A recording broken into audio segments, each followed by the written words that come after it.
Matthew Blackett created these Yonge and Strong signs following the attack on Monday. Now, he's the publisher and co-founder of Spacing Magazine, and he joins us right now in studio. So, Matthew, thank you for being here today. You're wearing, like, there is the sign, as we say, the graphic, but they've now been made into buttons as well. You're wearing one right now. Perhaps our control room can show one more time the image for people at home.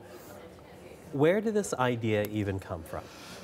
Well, I was listening to CBC Radio when I got home from work, and I was, I'd been following it during the day, and then when the number went from 1 to 9 to 10 people, it was a jolt. It was something that really shook me. And some people find therapy in poetry or writing hip-hop lyrics or writing songs or whatever. Mine's graphic design. I grew up in that neighborhood. I spent 25 years of my life there. My mom still lives up there. Those scenes where the memorial is right across from her condo.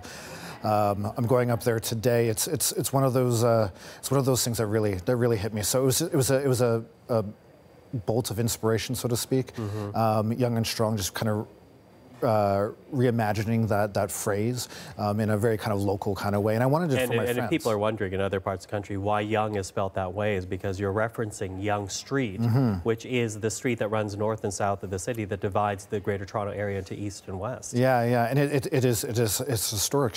It's an historic street, and this part of the city, it's a really dynamic part of it. And so I did it in English first because that's my first language, and that was kind of my reaction. But later that night, I realized that I wanted to do it in multiple languages because of the different cultures and people that live up there and want to be able to commune in some sort of way. Well, let me jump in because we were sharing some of the images where the poster's been translated into different languages. You've also brought some examples here of how they've also been made into buttons. So if you could maybe just hold it up towards that camera. And it's just like the graphics that you're seeing behind us. So right this one it's Yonge and it's a different language. Yeah, this one's in Persian. I have one in Chinese. We have over 20 languages now that I've produced. What are the languages? Korean, Chinese, Ojibwe, Russian, Ukrainian, Hebrew, Vietnamese, French, Dutch. And if people, again, are wondering about this, it's because the Yonge and it happened, the incident happened just south of Yonge and Finch, the intersection off of Yonge Street. But it is a microcosm of the city when you talk about the different ethnicities that live generally without any problems, generally in peace, very, very Canadian in that sense. And so you have these buttons translated into those languages. Are you surprised at the reception that these buttons are getting? You know, I never planned for it. This was meant for my friends to share, to use in their profile pics.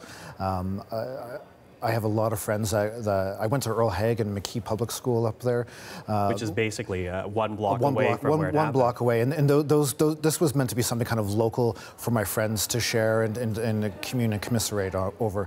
And so, but it's taken on a life of its own. Like I put a hashtag on it just because that's what you do when you put it out on Twitter, and that has taken on a life of its own. So I've seen Rachel Notley use it. I've seen a bunch of people using it, or thousands and thousands of people. And you're encouraging that. You're encouraging people to take this image that you've created and share it widely. Do whatever they want to do with it. If they want to put it on banners and T-shirts, whatever. This isn't mine. This is ours. This happened to our city, and this is something I put out into the public realm for anyone to use. And if it helps them express how they feel in a language that they're comfortable with, that's great. And that's really what I wanted to do. And very quickly, is this about reclaiming that space by setting this image and these words for people to wear and to look at? Yeah, reclaiming is a good word, but I think the thing that I wanted to have conveyed is a resilience. That Yonge is an important street in our city, in our province even. It's the longest street in the world, and this strip deserves to be represented in the way that the people that live there are represented. So I just wanted to give something back to the community because it gave so much to me growing up there. Matthew, thank you for the time. Cheers. And that's Matthew Blackett, publisher and co-founder of Spacing Magazine, also the creator of the Yonge and Strong graphic.